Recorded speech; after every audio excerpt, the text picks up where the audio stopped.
Dear students, in today's lecture I am going to discuss about scale and sludge formation in boiler. This is a major boiler trouble occurs in boiler. This topic is important for theory exam and in practical viva also questions are frequently asked from this topic.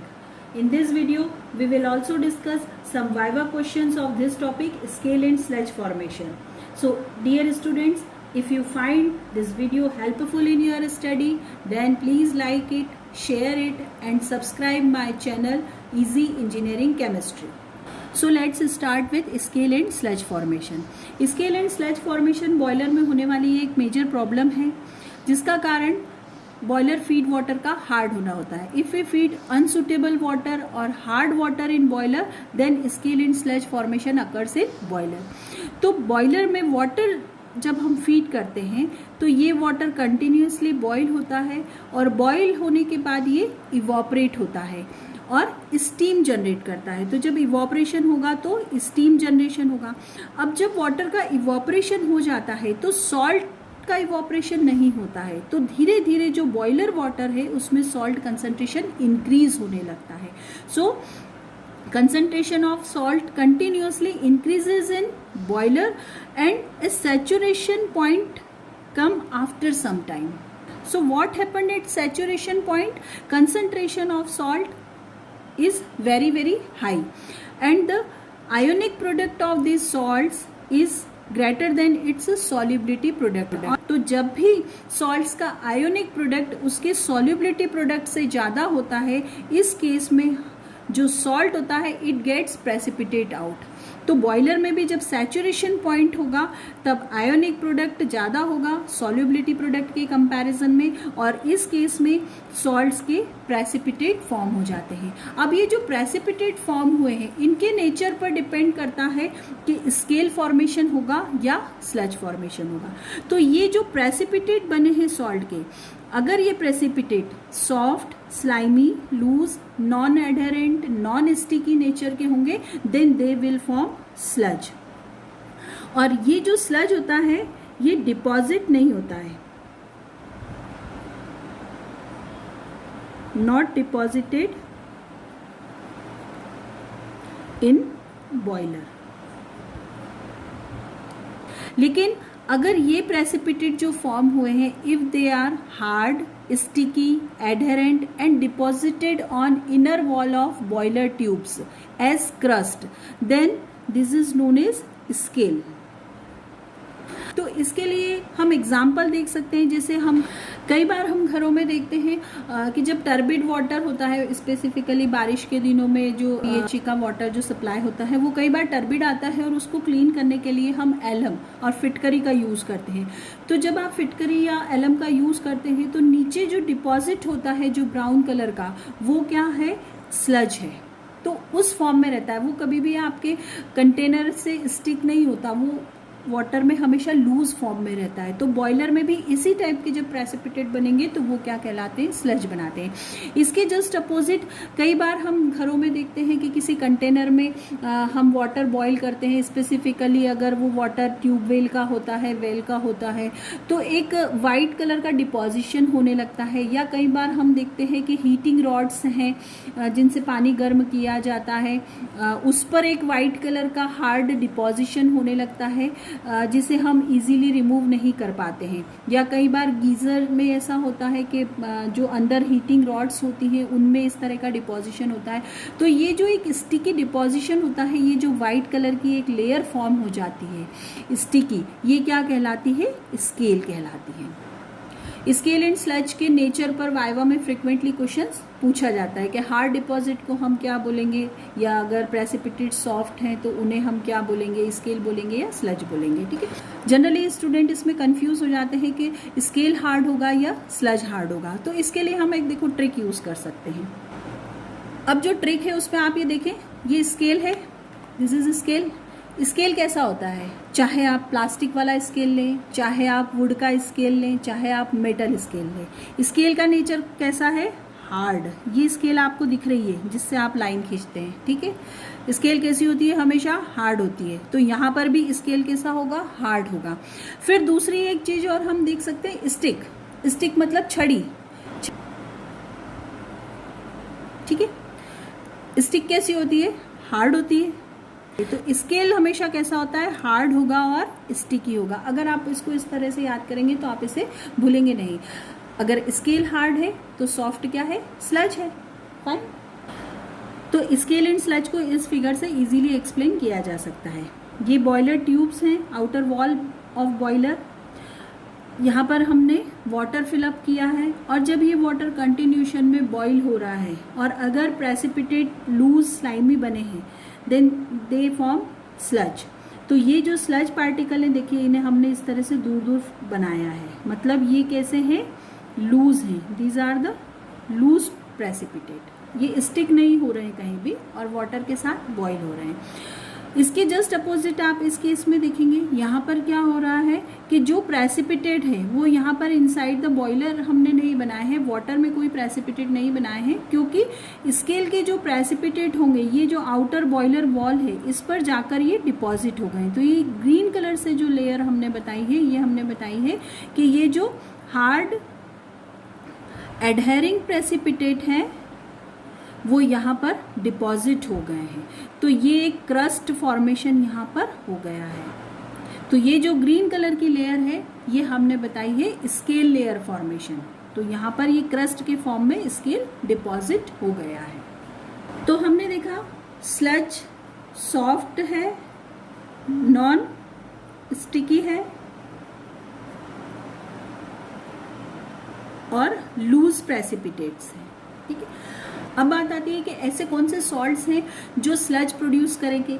तो इसके लिए जो responsible salts हैं generally magnesium carbonate, magnesium sulphate, magnesium chloride, calcium chloride, these are the some salts which are responsible for sludge formation in boiler। Viva में ये questions भी frequently पूछा जाता है कि ऐसे कौन से सॉल्ट्स हैं जो स्लज प्रोड्यूस करेंगे और ऐसे कौन से सॉल्ट्स हैं जो स्केल प्रोड्यूस करेंगे। तो आपको ये सॉल्ट्स याद रखना है। तो स्लज फॉर्मेशन जनरली ऐसे सब्सटेंसेस होता है, substances which have greater solubility in hot water। ये सारे सॉल्ट ऐसे हैं जिनकी सॉल्युबिलिटी हॉट वाटर में ज़्यादा है और कोल्ड वाटर में कम है। तो ऐसे सब्सटेंसेस या ऐसे सॉल्ट स्लज प्रोड्यूस करते हैं। अब ये जो स्लज मैंने आपको बताया ये कभी भी बॉयलर वॉल पे डिपॉजिट नहीं होता है। It is not deposited on boiler walls. तो ये कहाँ पर फॉर्म होता है? Sludge generally formed at the portions where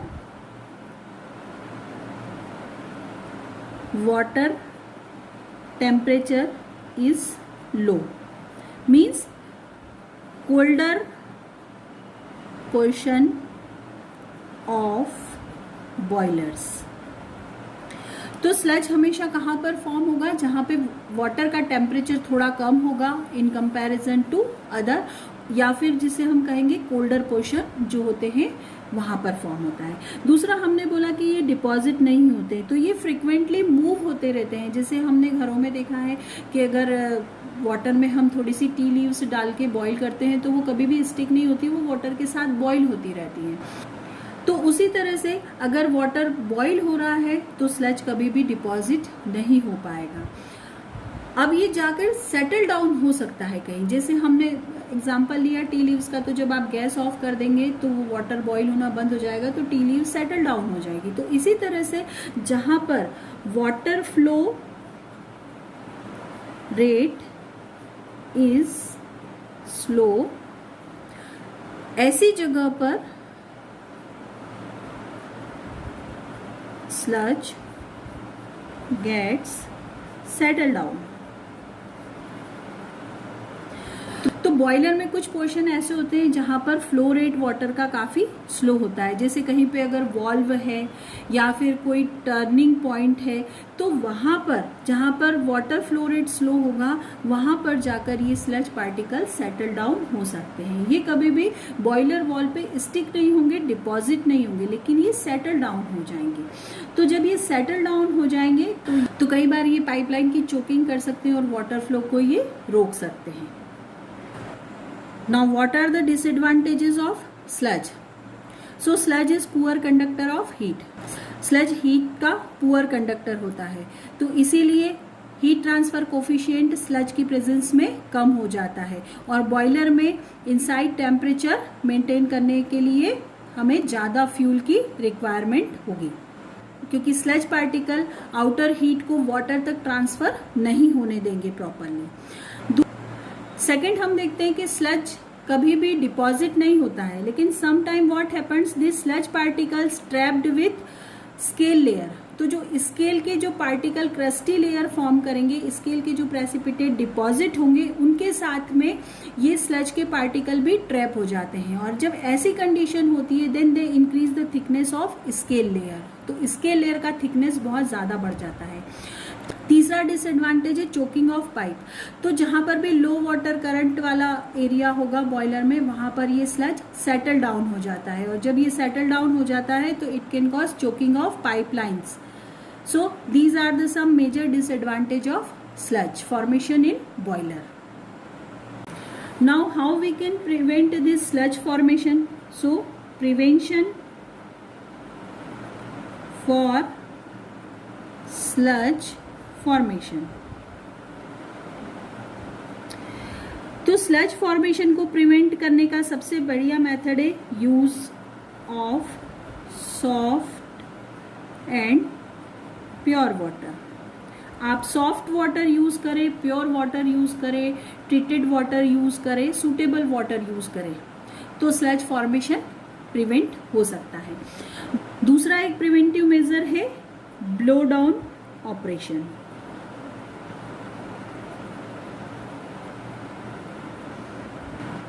तो ब्लो डाउन ऑपरेशन में हम फ्रेश वाटर को मिक्स करते हैं बॉयलर वाटर में, क्योंकि हमें ये पता है कि बॉयलर वाटर में इवॉपरेशन की वजह से सॉल्ट कंसंट्रेशन ज़्यादा हो चुका है, और जब उसमें आप फ्रेश वाटर ऐड करते हैं तो उससे सॉल्ट कंसंट्रेशन कम हो जाता है, और जब सॉल्ट कंसंट्रेशन कम हो जाएगा तो सैचुरेशन पॉइंट नहीं आएगा और प्रेसिपिटेशन नहीं होगा। तो इस तरह से हम ब्लो डाउन ऑपरेशन की हेल्प से स्लज फॉर्मेशन को प्रिवेंट कर सकते हैं। ये ब्लो डाउन ऑपरेशन इंटरमिटेंट भी हो सकता है और कंटिन्यूअस भी हो सकता है। इंटरमिटेंट मतलब पर्टिकुलर टाइम इंटरवल के बाद आप बॉयलर वाटर में फ्रेश वाटर ऐड करते हैं, और कंटिन्यूअस मतलब हम कंटिन्यूशन में फ्रेश वाटर का सप्लाई बॉयलर वाटर में करते हैं। जब हम कंटिन्यूअस ब्लो डाउन ऑपरेशन की बात करते हैं तो हमारे माइंड में एक क्वेश्चन आता है कि जब हम कंटिन्यूअस वाटर सप्लाई करेंगे तो क्या बॉयलर वाटर का टेम्परेचर डिक्रीज नहीं होगा? तो ऐसा नहीं होता है, क्योंकि हम बॉयलर में इस तरह से सेटिंग करते हैं कि ये जो आप ब्लो डाउन ऑपरेशन कर रहे हैं और फ्रेश वाटर मिक्सिंग कर रहे हैं, इससे टेम्परेचर पर इफेक्ट नहीं आएगा। इसका सिंपल एग्जांपल हम देख सकते हैं गीजर में। घरों में जो गीजर लगा होता है उसमें कंटिन्यूशन में कोल्ड वाटर इनलेट होता है और आउटलेट में हमें हॉट वाटर मिलता है, जिस टेम्परेचर को हम सेट कर देते हैं। तो सेम इसी तरह से बॉयलर में हम सेटिंग करके कंटिन्यूअस ब्लो डाउन ऑपरेशन भी कर सकते हैं। अब बात करते हैं स्केल फॉर्मेशन की। तो what are the main cause of scale formation? जैसा कि हमने देखा कि स्केल जो है एक हार्ड डिपॉजिशन है जो क्रस्ट के फॉर्म में बॉयलर वॉल पे डिपॉजिट हो जाता है। लेकिन ऐसे क्या कॉजेज हैं जिनकी वजह से स्केल फॉर्मेशन होता है बॉयलर में? तो स्केल फॉर्मेशन का जो फर्स्ट कॉज होता है decomposition of calcium bicarbonate in boiler water. तो अगर बॉयलर फीड वाटर में कैल्शियम बाइकार्बोनेट प्रेजेंट होता है, तो जब ये वाटर बॉयलर में जाता है तब हमें ये पता है कि calcium bicarbonate temporary hardness causing salt है, और ये टेम्परेरी हार्डनेस कॉजिंग सॉल्ट जब इसे बॉईल किया जाता है तो कैल्शियम कार्बोनेट में कन्वर्ट हो जाता है।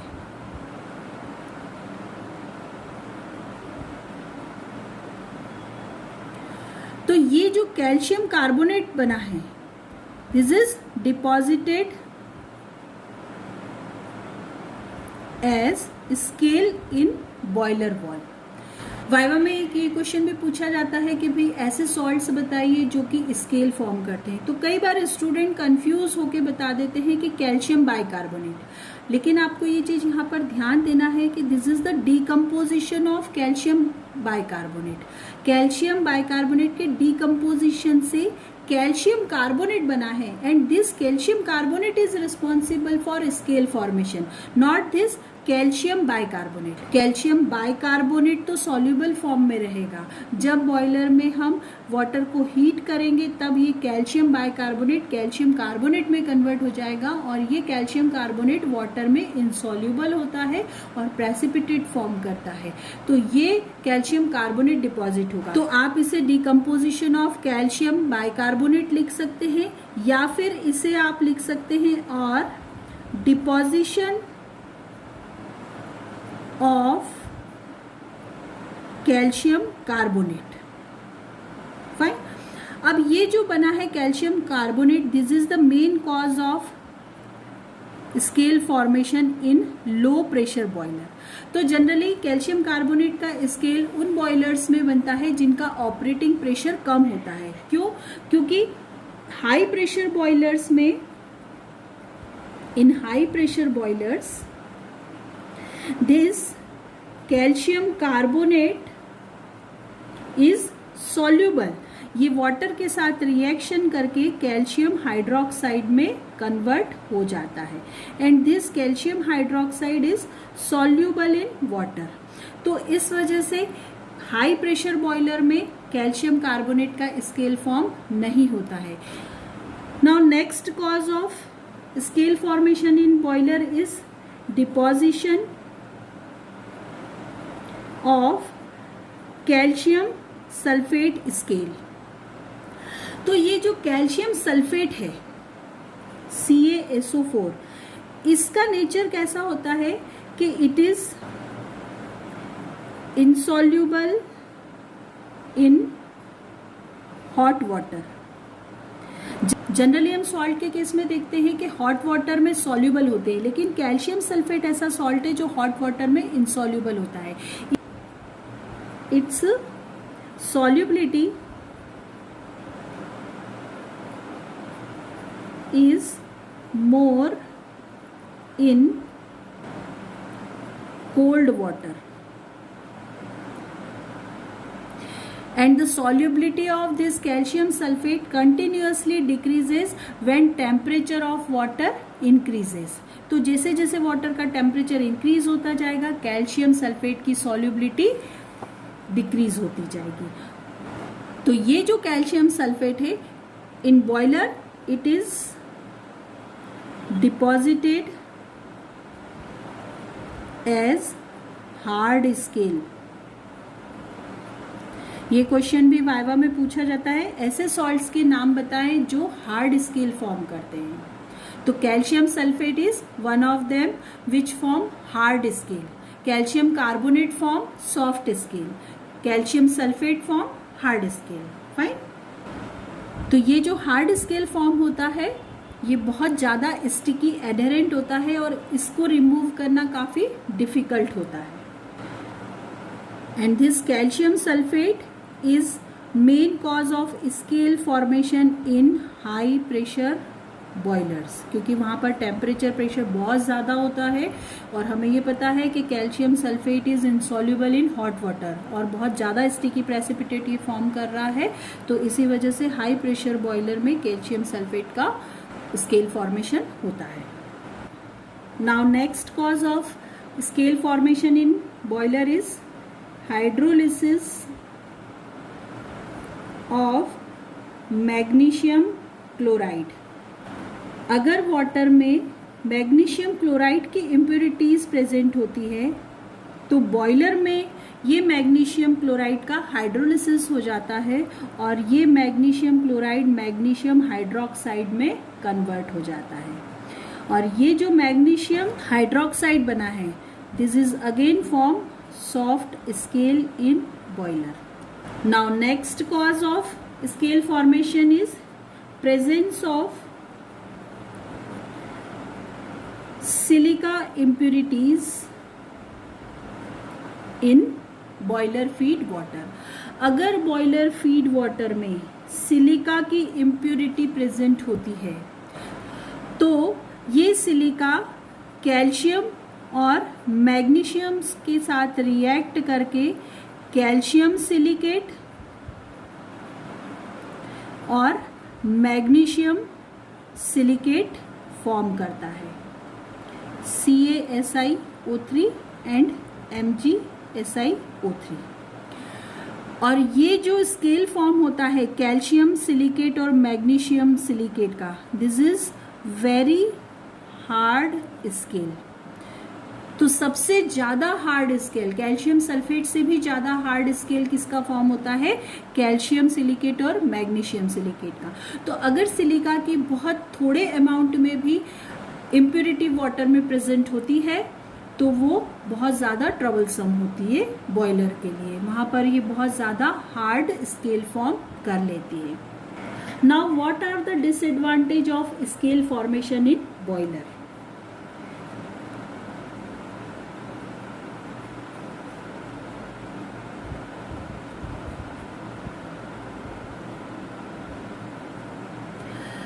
So first disadvantage is wastage of fuel. Second disadvantage is lowering of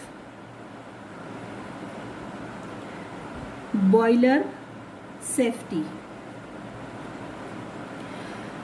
Third disadvantage is danger of explosion. Fourth disadvantage is decrease in efficiency of boiler. So these are the major disadvantage of scale formation. अब इन disadvantages को समझने के लिए हम इस figure को देखेंगे। These are the two boiler tubes. This is the boiler tube without scale, मतलब ये एक ऐसा बॉयलर है जिसमें स्केल फॉर्मेशन नहीं है और ये एक ऐसा बॉयलर है जिसमें स्केल फॉर्मेशन है। और यहाँ पर मैंने आपको बताया कि ये स्केल लेयर जो है अप्रॉक्सीमेटली 12 mm का बन चुका है, मतलब ये जो ब्लू कलर का लेयर जो फॉर्म हुआ है ये स्केल डिपॉजिट हुआ है। और यहाँ पर हमने देखा कि ये इस बॉयलर में कोई भी स्केल का डिपॉजिशन नहीं है। अब हमें बॉयलर में जो वाटर है इसका टेम्परेचर T1 डिग्री सेंटीग्रेड चाहिए, ठीक है। अब ये T1 डिग्री सेंटीग्रेड बॉयलर में जब हमें मेंटेन करना है तो आउटर साइड से जो हम टेम्परेचर दे रहे हैं फर्स्ट केस में होगा T2 और सेकंड केस में जहां पर स्केल फॉर्म हो चुका है उस केस में होगा T3। तो T2 टेम्परेचर जो होगा it is much less than this T3, क्योंकि ये जो स्केल होता है this is the poor conductor of heat. Scale और स्लज दोनों ही पुअर कंडक्टर ऑफ हीट होते हैं। तो इसकी वजह से क्या होता है कि जो हीट ट्रांसफर कोफिशिएंट है वो कम हो जाता है, मतलब जितनी हीट आप यहाँ से सप्लाई करेंगे उतनी हीट इनसाइड नहीं पहुँचेगी, बहुत सारा हीट का लॉस हो जाता है because of this scale layer. तो यहाँ पर ये जो T2 टेम्परेचर आप देंगे this T2 is greater than T1, ये तो फिक्स है क्योंकि बहुत सारे लॉसेस वैसे भी होते हैं, हीट का लॉस होगा ही, पूरी जितना टेम्परेचर आउटर साइड में होगा उतना का उतना ही वाटर को ट्रांसफर नहीं हो जाएगा। लेकिन इस केस में ये जो T2 टेम्परेचर है ये कम होगा in comparison to this T3, तो यहाँ पर T1 टेम्परेचर मेंटेन हो जाएगा क्योंकि यहाँ पर ये जो स्केल का लेयर है वो नहीं है। अब यहाँ पर जब हम ओवर हीटिंग बात करते हैं तो ओवर हीटिंग कितना होगा T2 माइनस T1। सपोज करो ये हुआ, मैंने बोला कि 180 डिग्री सेंटीग्रेड यहाँ पर T2 टेम्परेचर है, तो ये T1 टेम्परेचर इस 180 डिग्री से कम होगा, तो ओवर हीटिंग जो होगी मेरी वो क्या होगी T2 माइनस T1। इस केस में ये क्या हो जाएगा this T3 is greater than T1। ये T3 टेम्परेचर बहुत ज़्यादा होगा क्योंकि जितना हीट आप दोगे उसमें से बहुत सारा अमाउंट में, तो क्या हो रहा है, ये चूंकि एक बेड कंडक्टर की लेयर बन गई है, पुअर कंडक्टर की लेयर यहाँ पर बन गई है, तो हीट ट्रांसफर हो ही नहीं पा रहा है। तो ये T3 आपको बहुत ज़्यादा रखना पड़ेगा, मतलब ये जो आउटसाइड टेम्परेचर है ये बहुत ज़्यादा होगा, तब यहाँ पर T1 टेम्परेचर हम मेंटेन कर पाएंगे। तो इस केस में जो ओवर हीटिंग होगा वो होगा T3 माइनस T1, फाइन।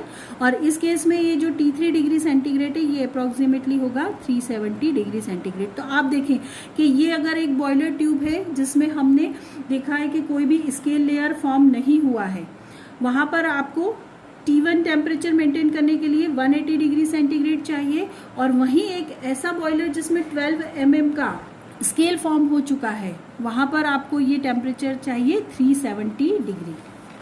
तो अब हमने सबसे पहला जो पॉइंट देखा था डिसएडवांटेज का, वो ये देखा था कि वेस्टेज ऑफ फ्यूल। तो वेस्टेज ऑफ फ्यूल कैसे होगा, देखिए अब यहाँ पर हमको T1 टेम्परेचर चाहिए, तो यहाँ पर हम फ्यूल बर्न करेंगे और इस T2 टेम्परेचर को मेंटेन करेंगे। यहाँ पर T2 टेम्परेचर हमें सिर्फ 180 डिग्री सेंटीग्रेड करना है, तो कम अमाउंट में फ्यूल लगेगा।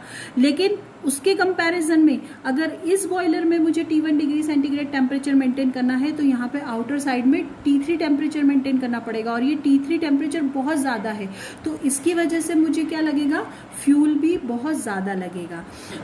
तो ये जो वेस्टेज ऑफ फ्यूल है इसको हम इस टेबल से समझ सकते हैं। Here I am writing thickness of scale in mm and here wastage of fuel.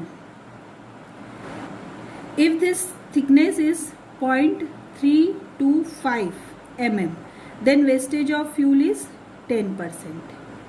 If this thickness increases to 0.625, then wastage of fuel is 15%. If this thickness increases to 1.25 mm, then wastage of fuel is 50%. If this thickness increases to 2.5 mm, then wastage of fuel is 80%. And if this thickness increases to 12 mm, then wastage of fuel increases to 150%.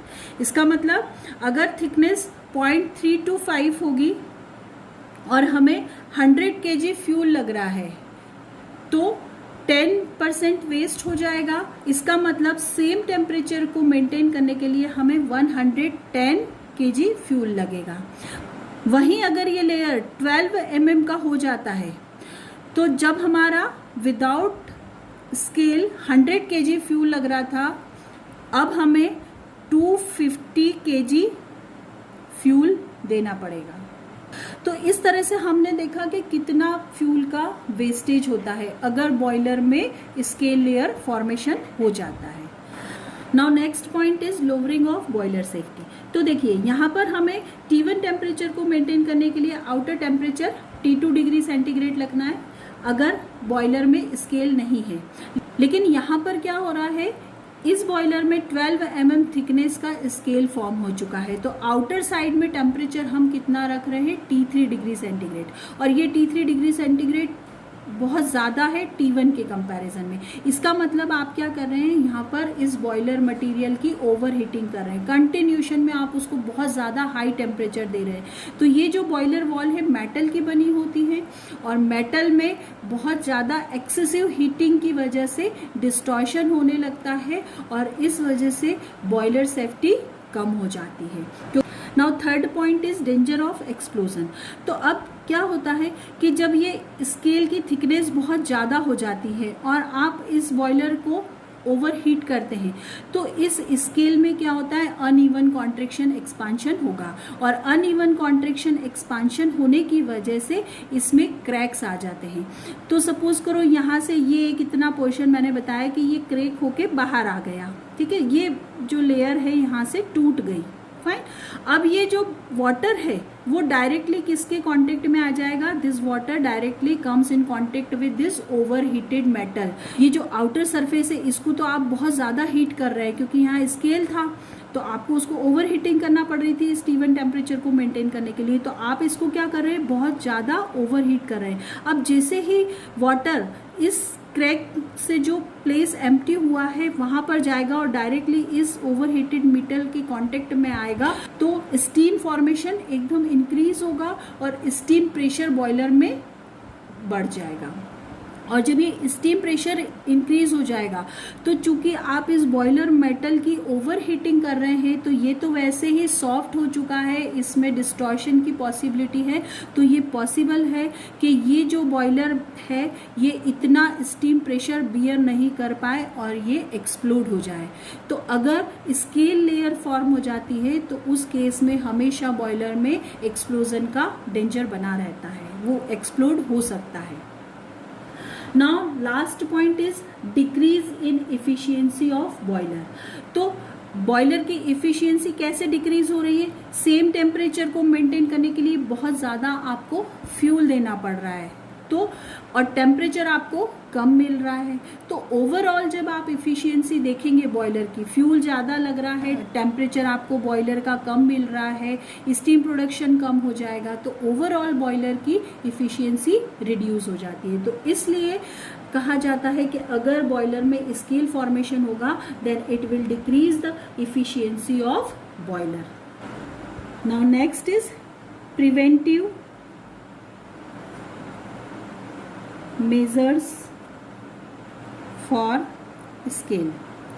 तो अगर आप scale formation को prevent करना चाहते हैं then you have to use soft water in boiler. अगर आप boiler में सॉफ्ट वाटर यूज करेंगे तो स्केल फॉर्मेशन को आप प्रिवेंट कर सकते हैं, उसको मिनिमाइज कर सकते हैं। One more thing which we can used as preventive measure for scale is blow down operation। तो ब्लो डाउन ऑपरेशन से भी हम स्केल का प्रिवेंशन कर सकते हैं। लेकिन अगर बॉयलर में इम्प्योर वाटर है और स्केल फॉर्मेशन हो गया है then how we can remove this scale from boiler? So removal of scale from boiler. तो बॉयलर से स्केल रिमूव करने के लिए we can use wire brush और वी कैन यूज स्क्रैपर। तो ये वायर ब्रश हुआ, स्क्रैपर हुआ कि हम सॉफ्ट स्केल के केस में यूज़ कर सकते हैं। आप बॉयलर की क्लीनिंग कर दें वायर ब्रश से, स्क्रैपर से उसको निकाल दें तो वो क्लीन हो सकता है। जैसे घरों में भी किसी कंटेनर में अगर हम वाटर बॉईल करते हैं, हार्ड वाटर, और उस पर वाइट कलर का एक लेयर डिपॉजिट हो जाता है तो उसको आप इजीली स्क्रैप करके रिमूव कर सकते हैं। तो बॉयलर के केस में भी अगर सॉफ्ट स्केल है then we can use wire brush और scraper for the removal of scale. Second, if this scale is hard, then we can use thermal shock treatment। Thermal shock treatment में हम क्या करेंगे? Boiler को heat करेंगे और suddenly उसकी cooling करेंगे। तो इस वजह से क्या होता है, जब आप विदाउट वाटर हीटिंग करेंगे बॉयलर कॉइल्स की तो वहाँ पर जो स्केल डिपॉजिटेड है उसमें अनइवन कॉन्ट्रैक्शन एक्सपांशन होगा और वो क्रैक होके निकल जाएंगी। ये हमने घरों में सिंपली जो गीज़र की रॉड्स की क्लीनिंग की जाती है या फिर जो वाटर हीटिंग रॉड्स होती है उनकी क्लीनिंग भी हम इस मेथड से करते हैं। उसको थोड़ा सा गर्म कर लेते हैं और फिर उसके बाद उसमें से स्केल का जो लेयर डिपॉजिट होता है वो क्रैक होके बाहर आ जाता है। तो we can use this thermal shock treatment for removal of scale from boiler. Third one is we can use some chemicals। कुछ केमिकल यूज कर सकते हैं, जैसे अगर सपोज करो CaCO3 का स्केल फॉर्म हुआ है then we can use 5 to 10% solution of HCl। HCl को जब आप CaCO3 स्केल पर डालेंगे तो this CaCO3 scale is soluble in HCl।